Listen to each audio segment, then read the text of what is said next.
E eu acho impressionante que, nesse momento, tem muita gente ciente disso, né? Então, a partir de agora, até as eleições americanas em novembro, a gente vai ter uma análise da situação em todos os episódios do Paulo Figueiredo Show. A gente vai falar das eleições americanas, sem prejuízo de programas especiais, e vamos ter uma cobertura especial no estúdio, com convidados, etc., as melhores pessoas que eu conheço para analisar a política americana, dentro do estúdio, madrugada adentro, no dia das eleições. E eu faço isso porque eu tenho que desfazer. Eu comecei no jornalismo, né, televisivo, para isso, para desfazer a cagada que é a cobertura da mídia brasileira sobre política americana. Então você já começa prestando atenção no que eu vou te dizer agora. Olha para mim. Ao contrário do que você vê por aí, quando você analisa os números das pesquisas, por exemplo, a média do Real Clear Politics, você vai ver que a situação da Kamala Harris não está nada boa. Eu já falei isso aqui algumas vezes, mas nas eleições presidenciais de 2020, a média das pesquisas elencadas pelo RCP, pelo Real Clear Politics, dava uma vantagem de 7,2 pontos para o Biden contra o Trump, e na realidade, a vantagem do Biden, com toda aquela roubalheira, acabou sendo 4,5 pontos. Ou seja, a média do Real Clear Politics superestimou o resultado do Biden em 2,7 pontos. E a média atual dá uma vantagem para Kamala Harris, está aqui o número na sua tela, de só 2 pontos. E é isso. Historicamente, os candidatos democratas têm um favorecimento nas pesquisas eleitorais. Isso quer dizer que, apesar dessa suposta liderança, na realidade, Kamala Harris, se a margem de erro se refletir das últimas eleições, Kamala Harris vai estar atrás do Trump. E eu volto a dizer, também vivo dizendo isso, que isso é em relação ao voto popular e não em relação ao colégio eleitoral. No colégio eleitoral, a estimativa é que Kamala Harris precisa ter de 3 a 4 pontos a mais nas eleições no voto popular para levar no colégio eleitoral. Ou seja, os números todos dão a impressão de que o Trump vai vencer. Então você pega, por exemplo, só para pegar as 5 últimas pesquisas de cima para baixo, tá? Ou melhor, de baixo para cima. Você pega a pesquisa Emerson, Kamala 50 e Trump 49. Em 2020, essa mesma pesquisa, alguns dias antes da eleição, dava 5 pontos de vantagem para o Biden sobre o Trump. Ou seja, foi um instituto até bastante preciso. Errou por meio ponto, que quer dizer que, caso eles mantenham essa margem de erro, e óbvio que numericamente isso é impossível, o Trump e a Câmara estariam empatados no voto popular, o que significaria Trump eleito presidente, no colégio eleitoral. A pesquisa do New York Times e Siena dá Kamala 49 e Trump 46. Essa mesma pesquisa, em 15 de outubro de 2020, dava para o Biden uma vantagem impressionante de 9 pontos. Então essa é uma pesquisa, uma margem de erro de 4,5 pontos, que significa que o Trump estaria bem à frente da Câmara. Se a margem de erro for mantida nessa pesquisa, em favor, né, em desfavor do Trump, ele vai estar muito frente à Câmara. Tem um número que eu acho interessante, e esse é o ponto aqui de atenção e um pouco de preocupação. Eu sempre falo para vocês, quem me acompanha há muito tempo sabe disso, que há um instituto que eu gosto muito, que eu acho eles muito precisos, que é o TIP, Issues and Insights, TIP, que dá uma vantagem para a Câmara de 2 pontos sobre o Trump. E há 4 anos, o mesmo TIP dava 4 pontos de vantagem para o Biden, sendo uma das únicas pesquisas que subestimou, ou praticamente acertou, o desempenho eleitoral democrata. Então, nesse cenário, é o único cenário em que a Kamala Harris continuaria na vantagem no voto popular. Talvez, se esse instituto estiver preciso, ainda assim, com 2, 3 pontos, ainda assim, a vitória do Trump é provável no colégio eleitoral. Mas esse é um ponto, sem dúvida nenhuma, de atenção. Pega o Yahoo News, que faz a pesquisa em parceria com o YouGov, 47 para a Kamala e 47 para o Trump. O Yahoo News não fez pesquisa em 2020, mas o YouGov fez, sempre dando uma vantagem desproporcional para os democratas. Você está mostrando empate aqui, é vitória do Trump. Pega Reuters e Ipsos, dá uma vantagem para a Câmara de 2 pontos. Volto a dizer, se a Câmara ganha 2 pontos voto popular, perde no colégio eleitoral. A Hillary ganhou o voto popular por 2,1 pontos. Perde no colégio eleitoral. Se a pesquisa da Reuters e Ipsos estiver correta, Donald Trump será o próximo presidente. Mas em 2020, esse mesmo instituto, Reuters e Ipsos, deu uma vantagem de 7 pontos para o Biden. Ou seja, subestimou o Trump e superestimou o Biden em 2,5 pontos. Ou seja, mais um cenário em que, repetindo o erro, Trump eleito presidente. Então não é para se enganar. Aí vem o Poder 360, o G1 diz, pesquisa mostra Kamala Harris na frente. Até meu pai, tadinho, me liga preocupado. É verdade que o Trump está atrás? Na pesquisa, mas eu estou explicando aqui, a coisa exige um grau um pouco mais sofisticado de análise. A maioria das pesquisas pode até dar vantagem para a Kamala, mas esses mesmos institutos que erram por uma margem de erro maior do que a vantagem que dizem que a Kamala tem.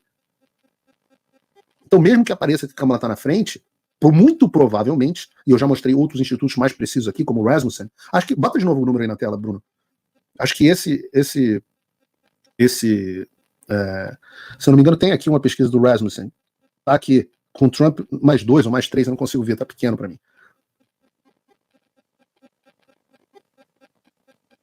E não é só chute do Paulo Figueiredo, você pode achar que o Paulo Figueiredo está sendo otimista. Eu estou olhando os números. Você tem o mercado de aposta confirmando essa tendência. No Polymarket, o maior mercado de previsões, né, de aposta mesmo do mundo, o Trump tem uma probabilidade de 52,8% de ser eleito presidente dos Estados Unidos. A Kamala tem 46,7%. Aproximadamente 6,1 pontos de vantagem na probabilidade do Trump vencer. E é claro que isso acende um alerta vermelho no Partido Democrata. E você não precisa acreditar em mim. Ouça você mesmo o que a Hillary Clinton está falando. Forms, whether it's Facebook or Twitter X or Instagram or TikTok, whatever they are, if they don't moderate and monitor the content, we lose total control. And it's not just the social and psychological effects, it's real harm. Prestem atenção. Essa é uma das maiores cobras, uma das maiores raposas, uma das maiores macacas velhas da política global. Uma das maiores. E reparem o que ela está dizendo para você. Deixa eu aumentar o meu ar-condicionado aqui, porque senão daqui a pouco eu começo a suar, né? Nesse calor, como sua bunda. A Hillary Clinton está dizendo o seguinte: se a gente não forçar as redes sociais a moderarem o conteúdo, e com moderar conteúdo ela quer dizer censurar o discurso que não concorda com o meu, eles vão perder. Se a gente não censurar, o Trump ganha, como eles fizeram em 2020. Não é a dona Cleide falando, é a Hillary Clinton. É uma das figuras mais importantes do Partido Democrata, ex-candidata à presidência dos Estados Unidos, ex-chefe do Departamento de Estado. E o que ela está dizendo, se pegar o texto e colocar na boca do Barroso e do Alexandre de Moraes, é o mesmo texto. Aliás, nessa semana, o Elon Musk e o Mike Pence se pronunciaram sobre a fala da Hillary. O Musk dizendo que a pauta da censura se tornou uma das principais pautas dos políticos relevantes do Partido Democrata, e o Mike Pence, que eu citei no último programa, dizendo que a política de censura é consenso de todos os órgãos importantes que compõem o Departamento de Estado americano. Dizendo também que você tem um planejamento específico para atingir o controle total. Existe um ponto nisso tudo que é o mais interessante ou o mais assustador. Porque, como eu disse, o que a Hillary Clinton está dizendo é exatamente o texto é o mesmo do Alexandre de Moraes ou do Barroso. A Hillary Clinton que comandou o Departamento de Estado, da ala mais importante do governo da esquerda dos Estados Unidos. Então entendam, a pauta da censura é global. Lá veio o gato. Ele adora. Quando você muda a câmera, Bruno, é o momento onde ele acha que ele tem que brilhar. O gatinho aí. Mete o pé. A pauta da censura, ela é global. Vocês acham? A gente acha que a gente está lutando contra o Alexandre de Moraes, né? Você acha que o que está saindo da boca do Alexandre de Moraes e da Hillary Clinton é a mesma coisa por coincidência? Ou que o Alexandre de Moraes está dizendo para a Hillary o que ela tem que dizer? Então você tem uma pauta de censura global, você tem que ter uma luta global. E a gente está perdendo, tomando 7-1 no Brasil, que se tornou o país mais censor do mundo, do chamado mundo livre, porque a gente está lutando no nível nacional. Então eu volto a dizer, será que o discurso da Hillary Clinton é idêntico ao do Alexandre? Porque o Alexandre manda na Hillary? Ou será que a Hillary manda no Alexandre? Ou que ambos obedecem ao mesmo mestre, ainda que esse mestre não seja necessariamente um indivíduo, mas uma ideia, um consenso. E é por isso que eu digo, é por isso que eu estou brigando tanto para que as pessoas entendam que essa pauta é global e não local. E é por isso que eu tenho que trazer para vocês algumas atualizações sobre o que está acontecendo no Congresso americano. Na quinta passada, eu estava de férias, estava na Espanha. Causei um alvoroço na internet quando eu falei que vinha um passaralho, vinha uma picalada pro Alexandre de Moraes. Aí vem aquela história, os caras malam, tic-tac, não vai dar em nada. Eu já não tenho nem mais paciência para essa gente. Que já tinha passado, tinha sido aprovado na CCJ americana, que é o Comitê Judiciário, o projeto de lei que caçaria o visto do Alexandre, dos ministros do STF, dos delegados da Polícia Federal, dos assessores, vocês aí, assessores do gabinete do Alexandre de Moraes, o nome de vocês será também enviado ao Departamento de Estado. O projeto de lei tinha avançado. Delegados da Polícia Federal, Fábio Scholl, você fica tranquilo que viajar para os Estados Unidos você pode esquecer na sua vida. Muito em breve. E quanto mais vocês fizerem, melhor. Por favor, façam o seu pior, de preferência contra cidadãos americanos ou residentes nos Estados Unidos. Caprichem. E eu posso dizer para vocês, eu falei que tinha sido aprovado, e aí o que aconteceu foi que um monte de gente saiu replicando na internet que tinha sido aprovado e perguntar qual era a fonte. Ninguém tinha fonte. A fonte era o Paulo Figueiredo. O que eu já falei, o que aconteceu é que eu recebi a ligação do Congresso, e aí me falaram, olha, foi aprovado e tal, em tempo recorde. E foi aprovado, vocês olhem, aí o que eu cito, tudo tem fonte, gente. Eu não falo as coisas de orelhada. Pô, se o cara que me ligou, chefe de gabinete do Jim Jordan, presidente da CCJ, e aí ele me deu a notícia. E depois é que eu fui checar, mas eu sei que o que vem dele é verdadeiro. E tá aqui para vocês. Olha aqui, agora eu dou a fonte para vocês, que é à vontade. Agora vocês copiem sabendo qual é a fonte. Tá aqui, dentro oficial do Congresso dos Estados Unidos. O projeto foi introduzido no dia 16/9, como eu disse que seria, e no dia 19, ou seja, 3 dias depois, em tempo recorde, o projeto foi aprovado com 16-9, ou seja, inclusive com votos de democratas. E aí aquela galera, não vai dar em nada, porque tem os do tic-tac, mas tem os, não vai dar em nada, isso aí. Você tem que aprender. Nos Estados Unidos, a bagunça não é essa esculhambação do Brasil. Então, por isso que você teve até democrata votando. E isso significa o que na prática? Significa que o projeto está pronto para ser votado. Pronto. Basta o speaker pautar. Claro que antes a gente precisa ter certeza que vão ter os votos. Por isso que boa parte do meu trabalho será pedir apoio a esse projeto. Eu vou a Washington depois das eleições americanas para começar a angariar apoios para esse projeto. Mas, Paulo, por que depois das eleições americanas? Você vai ter aí por 1 mês e meio, 2 meses, na verdade, de Congresso. Por que você só vai depois das eleições americanas? Porque o Congresso americano, como eu disse no início do programa, está em recesso. E é por isso que eu tirei férias. Porque é a última oportunidade que eu tinha de descansar um pouquinho. E agora eu vou pegar o texto debaixo do braço e vou bater. Eu já tive com mais de 30 deputados e vou pedir os apoios deles, e vou conversar com o líder da maioria, e vou conversar tentar chegar ao speaker, e vou pedir apoio do turma do Trump, vou pedir apoio de outras pessoas que eu não posso falar aqui, para que tenhamos esse projeto aprovado. Vocês não disseram que não ia dar nada? O Globo, lá na coluna da Malu Gaspar, disse: o projeto tem poucas chances de aprovação. Eu falei para eles, inclusive, escreveram a matéria correta, vai botar essa bobagem lá. Eu falei: tá errado. De onde é que vocês estão tirando isso? Com quem que vocês conversaram dentro do Congresso? Ninguém. Vocês estão chutando porque vocês olham e falam: isso é coisa do Paulo Figueiredo. Que coitado do jornalista, vai pegar um projeto debaixo do braço e vai tornar esse projeto. Abacadabra, bitch. Tá aí. Como num passe de mágica. Então, enquanto tem gente fazendo galhofa, tem gente não sei o quê, tem gente que diz que os caras não vai dar em nada, não sei o quê, eu digo pra vocês, e bota aqui, vocês que são, troca a câmera aqui pra mim, Bruno, vocês que são do gabinete do Alexandre, que estão preocupados, eu sei que chega pra mim que vocês estão preocupados, vai acontecer, visto já era, só que isso é só o começo. Eu quero o apartamento de Key Biscayne confiscado, eu quero casinha de Celebration, eu quero bens aqui tomados, é hora de tirar tudo, bota pra vender. Porque se o Laranjão voltar, querido, porra, a minha vida vai ficar bem mais fácil. E aí eu garanto que vai haver choro e ranger de dentes. Vocês vão pagar dobrado por tudo que vocês fizeram. E não por vingança, por justiça. E enquanto isso, as pessoas não entendem que são múltiplas frentes. Quando eu digo, vem muito mais por aí, as pessoas pensam, é tic-tac. Eu falo, não, queridos. A gente plantou muitas sementes e a colheita é abundante. Nós tivemos... E claro, graças ao Alexandre, porque ele faz muita merda. Se o Alexandre não tivesse tirado o X, eu não teria, se ele não tivesse me ferrado, eu não teria condições, lugar de fala, para poder correr atrás do que eu tô correndo. Se ele não tivesse tirado o X, metade das ações aqui que eu tô realizando também não seriam possíveis. Então também conte com a arrogância e com o erro do adversário. A gente conta com isso. E a gente faz o nosso melhor. E conta que eu gostava de jogar no gol, às vezes. E eu falava o seguinte, eu não escolho o canto para pegar o pênalti. E eu agarrava pênalti pra caramba. O que eu falava? Eu falava assim, eu vou pegar os pênaltis que forem mal batidos. E aí eu vou na bola. E pegava pênalti pra caramba. Então assim, você faz o melhor que pode e conta que o cara vai errar, porque ele é humano.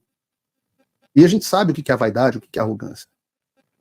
E por conta disso nós tivemos, e as pessoas não têm ideia da magnitude do que é isso. Porque eu acabei de explicar no último bloco, se você está assistindo o corte, assista o programa inteiro, eu expliquei no último bloco que a luta é global. E que boa parte da censura, expliquei isso também no último programa, vem dos Estados Unidos. Então onde é que eu tenho que cortar a linha de suprimento do inimigo? Dos Estados Unidos. Que estava agindo, o inimigo que estava agindo globalmente nas sombras, agora está agindo às claras. Então agora você tem oversight, supervisão do Congresso dos Estados Unidos ao Departamento de Estado. E é por isso que essa carta, que foi enviada no dia 30, que foi revelada ontem, carta dos congressistas americanos ao Anthony Blinken, que é o secretário de Estado do governo Biden, traz uma série de questionamentos. Eu vou ler o texto da carta. Bota a carta aí na tela pra gente, Bruno. Vou ler rapidinho. Como membros do Congresso, preocupados com o aumento da censura ao discurso políticos, escrevemos a você, o Anthony Blinken, secretário de Estado americano, sobre a perseguição extrema da Suprema Corte do Brasil ao X, anteriormente conhecido como Twitter. Nós estamos profundamente preocupados que o ministro da Suprema Corte, Alexandre de Moraes, esteja abusando de seus poderes e agindo em uma campanha cada vez mais arbitrária para coagir uma empresa de mídia social americana a sufocar a oposição política nacional e minar o direito à liberdade de expressão do povo brasileiro. Como você deve saber, em 2019, o Supremo Tribunal Federal deu a si mesmo... Olha que você está lendo isso numa carta, que é uma coisa que se tornou pública. Não é mais uma narrativa do Paulo Figueiredo, está saindo da boca de alguns dos mais importantes congressistas americanos. Nós vencemos a guerra da narrativa e do convencimento. Não vai dar em nada. Já deu. Eu disse para vocês que a primeira coisa que eu precisava fazer, antes de resolver qualquer problema, era conscientizar a população e os tomadores de decisão do Brasil e do mundo sobre o que estava acontecendo. Vocês estão lendo o que está acontecendo dentro da carta?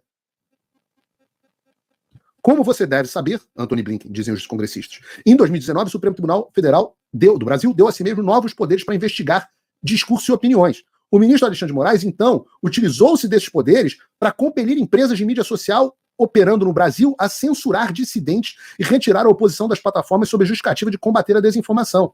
Fazendo isso, Moraes agiu ao mesmo tempo como juiz, investigador e promotor. Em julho de 2019, ele foi tão longe que autorizou uma busca e apreensão em casas e até mesmo aprisionou ativistas da oposição e aliados do ex-presidente Jair Bolsonaro. Como é que vocês acham que os congressistas foram informados a respeito desse assunto? Não foi ler no Globo nem o New York Times. Aí não vai dar em nada. Tá aí. Apesar do X ter cumprido com as solicitações prévias do governo, a companhia está agora resistindo.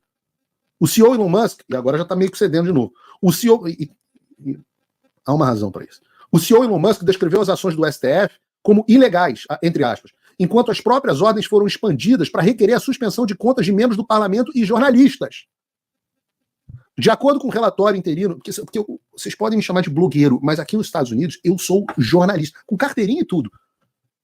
De acordo com o relatório interino de pessoal de abril de 2024 do Subcomitê da Câmara sobre a utilização do governo federal como instrumento de perseguição, aqueles que a gente plantou lá atrás, com o Jim Jordan expondo as ordens do Alexandre, olha a colheita vindo. Essas, abre aspas, ordens de censura tinham como alvo especificamente críticos do governo brasileiro. Em retaliação, Moraes baniu o X do Brasil, cobrou mais de 3 milhões de dólares em multas contra a empresa e impôs multas de 8.900 dólares por dia contra qualquer pessoa ou empresa no Brasil que tentasse acessar o X usando VPN. Olha as merdas suscetivas que o Alexandre vai fazendo e que a gente vai catalogando e informando o Congresso. O ministro, então, escalou a disputa ao ir atrás do Starlink, uma empresa sem relação, também de propriedade do senhor Musk.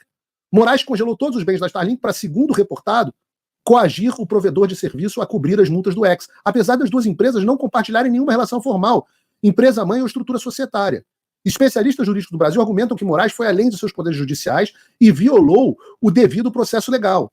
Enquanto isso, funcionários de dentro do governo do presidente Luiz Inácio Lula da Silva continuam a usar o X regularmente, expondo o favoritismo político. Tudo entregue para eles, sistematicamente no Congresso. As ações da Suprema Corte Brasileira de banir a plataforma de mídia social X na 7ª nação mais populosa do mundo são uma grave violação da Declaração Universal de Direitos Humanos da ONU, da qual o Brasil é um Estado-membro. Na verdade, o preâmbulo da declaração declara que, abre aspas, seres humanos devem ter liberdade de expressão. E o artigo 19 estabelece que o direito das pessoas a, abre aspas, liberdade de opinião e expressão, estabelece o direito das pessoas a, abre aspas, liberdade de opinião e expressão. Além disso, A liberdade de expressão é protegida pelo artigo 5º da Constituição Brasileira. Abre aspas. A expressão intelectual, artística, científica e as atividades de comunicação são livres, independentes de qualquer censura ou licença. Funcionários públicos do Brasil, entretanto, não estão sozinhos em seu desejo de sufocar o discurso legítimo de seus cidadãos. A União Europeia está endurecendo as restrições de, abre aspas, conteúdo ilegal. O presidente francês, aquele que tira foto de namorado, de namorado com Lula, o presidente francês Emmanuel Macron fez lobby pela censura de discurso online. E o Canadá está discutindo mais restrições legislativas. Através de múltiplos comitês, o Congresso examinou a propagação de censura liderada pelo governo dos Estados Unidos. Falta dizer, propagação de censura liderada pelo governo dos Estados Unidos. É importante notar que o Centro de Engajamento Global do Departamento de Estado dos Estados Unidos buscou por repetidas vezes censurar discursos que lhe desfavorecem, inclusive com a realização de parcerias com organizações que consideram como problemático a mídia conservadora e americanos exercendo os seus direitos na primeira emenda. Com o exposto em mente, nós requisitamos que você responda aos seguintes questionamentos no mais tardar no dia 11 de outubro de 2024. Primeira pergunta, do Congresso dos Estados Unidos, congressistas para o secretário de Estado americano. Qual é o posicionamento do Departamento de Estado sobre se o ministro Moraes foi além de seus poderes judiciais a partir de investigações e sanções contra cidadãos brasileiros e empresas de mídia social operando no Brasil no que diz respeito às acusações de fake news e desinformação, incluindo, abre aspas, o inquérito das fake news de 2019 e o mais recente inquérito 4874 ou o inquérito das milícias digitais. Aí. 2. O Departamento de Estado acredita que o governo do Brasil está mantendo seus compromissos com a promoção da liberdade de expressão? 3. O Departamento de Estado pretende incluir a discussão sobre as ações do ministro Alexandre de Moraes em seu relatório sobre o Brasil na edição de 2024 do Relatório dos Países sobre Práticas de Direitos Humanos? E 4. O Departamento de Estado chegou a tratar com funcionários públicos do Brasil sobre 1. Multas aplicadas ao X. 2. Sobre os ataques às atividades não relacionadas da Starlink. 3. Sobre o ataque à liberdade de expressão de cidadãos? Eventos mundiais demonstram que as plataformas online de discurso podem servir como meios importantes de proposição legal de cidadãos e vozes dissidentes. Os Estados Unidos devem liderar pelo exemplo em preservar e defender a liberdade de expressão e liderar em resoluta oposição contra a utilização do governo contra expressões desfavoráveis. Obrigado pela sua atenção neste assunto importante e esperamos a sua resposta. Assinam o congressista Darrell Issa e Maria Elvira Salazar, dois parceiros fortes que apresentaram a legislação que caça os vistos, Chris Smith, Rich McCormick, Chris Smith, o nosso grande padrinho lá, o congressista mais antigo, que foi quem conduziu a audiência na qual eu fui testemunha, Rich McCormick também, um amigo, um ótimo deputado republicano, Warren Davidson, Troy E. Nels, Michael A. Ruley e Ben Klein, todos membros do Congresso, alguns deles são adições novas, pessoas com quem inclusive não tinha estado, e agora nós temos 4 senadores, 3, alguns deles, principalmente o Marco Rubio e o Ted Cruz, os mais importantes dos Estados Unidos quando o assunto é a América Latina, Rick Scott, Bill Cassidy, Marco Rubio e Ted Cruz, todos os senadores assinando. E é por isso que eu digo, não tem tic-tac, não tem acordo, não tem retroceder. Isso é a semente plantada, de novo, a gente está plantando ainda e começando a colher, mas essa é a semente plantada para a entrada do Trump. É preciso iniciar agora essa discussão dentro do Departamento de Estado para que o próximo presidente possa agir. Então, não vai dar em nada. Isso já é dar, isso já é pressão, essas pessoas estavam agindo escondidas. Vocês acham que a situação mudou e que o Alexandre não tem os mesmos poderes que tinha no início do ano? Por quê? Soltou meia boca o Daniel Silveira, mas soltou. Bom, a gente vai aprofundar esse assunto em outro programa. Eu repito, esse não é um problema. Vocês estão, muitos de vocês, brigando contra a censura da melhor forma que podem localmente. O problema é global. É por isso que meus esforços estão aqui. Mas se você é macho e quer lutar pelo Brasil, venha para o Brasil. Eu falo, mas eu tô lutando no front que interessa, porra.